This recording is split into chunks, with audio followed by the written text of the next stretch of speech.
चाहते हैं आप? हम ये कहना चाहते हैं कि 2013 में जब 54 नेताओं ने शपथ लिया था शुगर मिल पे लड़ाई लड़ने के लिए और उसके बाद उन लोगों ने हथियार रख दिया, तो मैं फौजी आदमी बगल में रहता हूँ। मुझसे लोगों ने अपील की, तो हम लोग तो आप जानते हैं कि हम लोग का ये एक ही लक्ष्य है,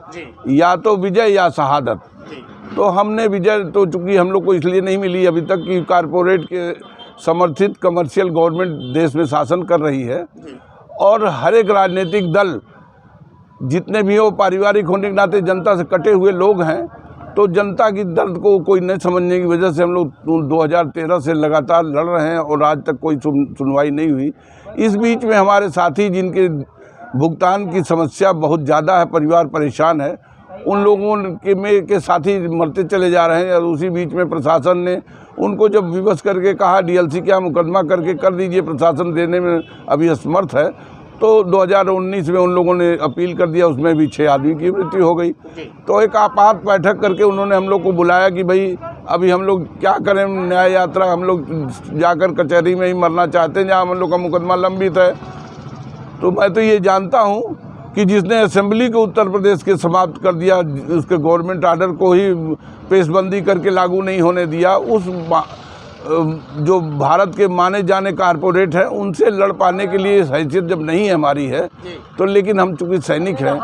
हम लोग ये कहकर नहीं हट सकते कि अमेरिका के पास अच्छा हथियार है, रूस के पास अच्छा हथियार है। हमने आपको ये दिखाया 1962 में कि बिना हथियार के भी एक सैनिक ने 150, 200 सैनिक मार दिए चाइना के, उसके बाद शहीद हुए।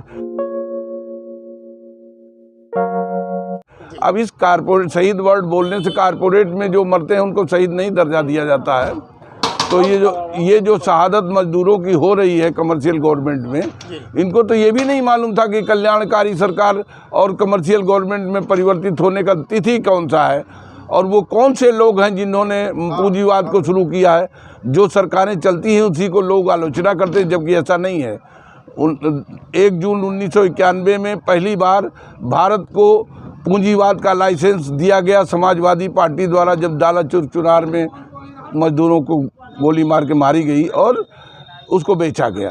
तो अब उसके बाद भी भारत की जनता सोई हुई, जो असहयोग आंदोलन गांधी जी कराते थे, तो इनके असहयोग को देखते हुए उसी को उन्होंने नारा दे दिया था। तो ऐसे अवस्था में हमने उनकी बात मानते हुए 14 तारीख को, चूँकि भगत सिंह का मामला ही असली न्याय से मजदूरों के जुड़ा हुआ है, भगत सिंह जी ने मजदूरों के खिलाफ होने वाले अन्याय के कानूनों जो आज तक लागू, इसी के लिए शहादत दी थी। तो भारत की इतनी बड़ी जनता को शहीद आजम करके उनकी पूजने के लिए 33 करोड़ देवताओं में एक और बढ़ाने की तो आदत है, लेकिन उस कानून के लिए सरकार को कभी बाध्य नहीं किया कि भाई जिस सरकार के लिए शहीद आजम ने शहादत दी है उसको हटाया जाए।